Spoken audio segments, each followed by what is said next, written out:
നിങ്ങൾ രണ്ടുപേരും മാത്രം ചായ കുടിക്കണ? എനിക്കില്ലേ ചായ? വീട്ടിലെ ഗസ്റ്റ് ആണല്ലോ, എടുത്തോണ്ട് വന്ന് ചായ കുടിക്കൂ സാറേ എന്ന് പറയാനായിട്ട്. വേണമെങ്കിൽ എടുത്ത് പോയി കുടിക്കടി. പിന്നെ അച്ഛൻ എന്തോന്ന് ഗസ്റ്റാ? മക്കൾക്ക് ചായ വേണോ? ഓ വേണം അച്ഛാ. പോയി എടുത്ത് കുടിച്ചിട്ടോ. കുടി. എന്താ ഭയം കൊടുക്കും? പാവല്ലേ നേരം. എന്താണ് മൂകുന്ന ലൈൻ? ആരും ഒന്നും മിണ്ടുന്നില്ല. മിണ്ടാനാ?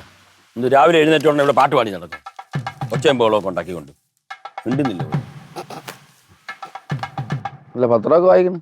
അല്ലടാ ഞാൻ എന്താ എഞ്ചുവടി നോക്കുന്നു. 7:42 കണ്ടേ. സംഭവം ഭാഗവതം വായിക്കേണ്ട സമയമായി. ഈ പ്രായത്തിലുള്ളവർ അങ്ങനെയാണ് ചെയ്യേണ്ടത്. വായിച്ചോളാം. അതെനിക്ക് ഇഷ്ടപ്പെട്ടു.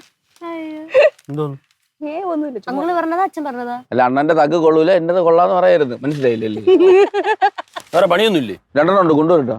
എനിക്ക് പണി തരാനല്ല, നിനക്ക് വേറെ പണിയൊന്നും ഇല്ലെന്ന്. എനിക്ക് പണി തരികയാണല്ലോ. എന്റെ കുളിമുറി എന്ന ഷാമ്പു നീ എടുത്താണ്? എടുത്തു. നിന്റെ അടുത്ത് പലതവണ ഞാൻ പറഞ്ഞിട്ടുണ്ട് എന്റെ സാധനം ഒറ്റെണ്ണം എടുത്തു പോരുതെന്ന്. ഇപ്പൊ എവിടെ പോണം? ഞാനാ എന്റെ ഒരു കൂട്ടുകാരന്റെ പാലിയാച്ചന് പറഞ്ഞു. എന്ത്? അയാള് മുടി കൊട്ടിട്ടിരിക്കണ ഷാമ്പൂ കൂടെ കൊണ്ടുപോയി കുളിപ്പിക്കാൻ. എടാ എന്റെ വിവരക്കേട് പറയാനാ. നാക്കെടുത്താൽ നല്ലത് പറ. ഞാൻ ഒരു നല്ല കാര്യത്തിനാണ് പോണത്. എനിക്കൊരു നല്ലതുമില്ല. കണ്ടന്റെ വീട്ടിൽ തിന്നാൻ പോണോ? ഇത്ര നല്ലതെന്ത്? ഓ അപ്പൊ നീ പാലിയാച്ചനൊന്നും നീ പോകൂലേ? ഞാൻ പാല് കാച്ചാൻ പോവാൻ. ഞാൻ ജാനകി അമ്മയല്ല. എന്തിനാ പാല് കാച്ചാൻ പോവാൻ? രാമ നിർത്ത്, മാമ പോയിട്ട് വരണം. ഓ ഒരു കാര്യം ഞാൻ പറയാം കേട്ടാ. കേക്ക് ആരെങ്കിലും വണ്ടി നന്നാക്കാൻ കൊണ്ടുവന്ന ഇന്ന് ആളില്ല, നാളെ കൊണ്ടുവന്നാ മതി എന്ന് പറഞ്ഞാൽ ഓ ശരി ശരി. അപ്പൊ ഞാൻ പോയിട്ട് വരാം.